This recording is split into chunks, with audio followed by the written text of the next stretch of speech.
Hey everybody, it's Jason Blaha here with Ice Cream Fitness, and it is time for part 2 of the Monday Q&A. But let me give you guys a bicep shot first. Let me roll that up so you guys can see Mount Bicephalus there. Alright, first question.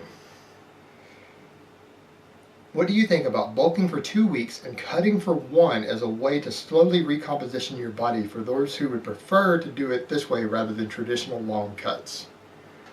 There's a reason people do traditional long bulks and cuts, and it's because they are effective. And what you're going to find is that if you're doing microcutting and bulking down to this level, all that you are going to do with that 1 week cut is deplete your muscle glycogen, lose performance in the gym, and stall your progress. And you're probably not going to lose very much fat, because the first 1 week and sometimes up to 2 weeks of a cutting diet, you're mostly dropping water weight and depleting muscle glycogen, and you're not really losing very much body fat because you generally have full glycogen stores that are super compensated from the weeks of bulking. And so it takes a little time to appropriately burn through that, and in my experience, this sort of situation is not going to work very well for most people. I would not recommend doing microcutting or bulking with less than 1 month at a time of each one. So if you want to bulk for a month and then cut for a month, that's fine. Bulk for a month, cut for a month. But even then, I would only recommend something like that for someone more advanced. You still might not progress the way that you think you will doing it that way, because again, you're going to mess with your overall progression a lot with those little micro cuts, and you're going to regress in your performance and your muscle gains every time. And you're going to re-spend new time readapting and rebuilding back up lost strength and performance so that you can start growing again at the end of each one of those cuts. And so that transition back and forth every time, you're throwing in more transitions from bulking and cutting, and you have a lot of dead time as far as not losing fat and rebuilding lost performance to gain new muscle than you would. So you might end up gaining less muscle and losing less fat per year than you actually intended with this method. But if you want to give it a try, give it a try. I just don't think it's a good idea. Alright, next question. Does protein give you the same T4 to T3 conversion? E.g., if grams of carbs were replaced with grams of protein, would conversion be the same?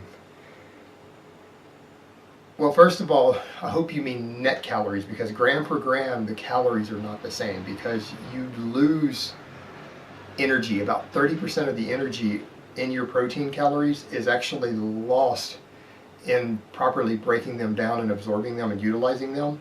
And that comes from, most of the time, from carbs or fat. You're not pulling it from the protein.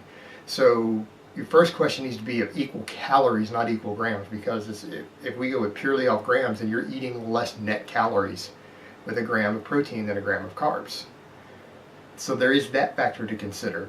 Now, number two, as far as the glucose that is created by the surplus protein that breaks down, that you can utilize, in theory, it is reasonable to say that it will give you that same effect on thyroid function and conversion and things, but it has never been studied, so we don't know for a fact that it does, and there might be another pathway around it that could involve the insulinogenic response and other things of the dietary carb versus dietary protein converting into glucose that we haven't accounted for, because it hasn't been directly studied to my knowledge. And so we cannot say with absolute certainty that it's going to give that effect. But I think it's reasonable to guess as a hypothesis and say it probably will. But that is just a hypothesis. It's not been properly studied, so we don't know that it does. Alright, last question in part 2. When counting nutritional numbers, is it better to go by the macros, total 4 calories per carb and protein, 9 calories of fat, or is it better to go by calories listed on the packaging? Neither tend to equal out at the end of the day. Yeah, because carbs, protein, and fat are not exactly 4, 4, and 9 calories, and the fiber has calories, and it's at a smaller amount per gram that they're also accounting for. And so you're not getting all of that into the equation. So yes, it is better to just go by the calories on the label of all of your food and hit certain numbers that you're trying to hit. It's not important for you to, when perfectly hitting your macros or your macro range, because you have an ideal range, not a specific number.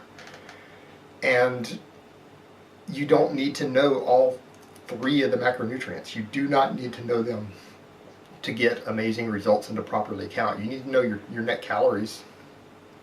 You probably need to know how much protein you're taking in, and you need to know that you're taking a minimum amount of fat for your goals and your biological state, whether you're injecting testosterone, your natural, your body weight, lean mass, things like that. You need to know that you're getting a minimum amount of fat, and outside of that you don't need to actually know your ratios and percentages and how much you consumed of each, because it's really irrelevant, and that is just the mind trying to organize things that don't necessarily have to be organized or known to get the desired result. So yes, use the calories on the label, or you're going to end up with an inaccurate calorie count. But even if you do that consistently, and you're consistently off by 700 calories every single day, 7 days a week, then you'll still get the same net results if you're using the scale correctly to determine your maintenance calories. But I do recommend using the calories on the label. Alright guys, well, that's really all I have to say on that today. I hope it has been informative, and I will talk to you next time.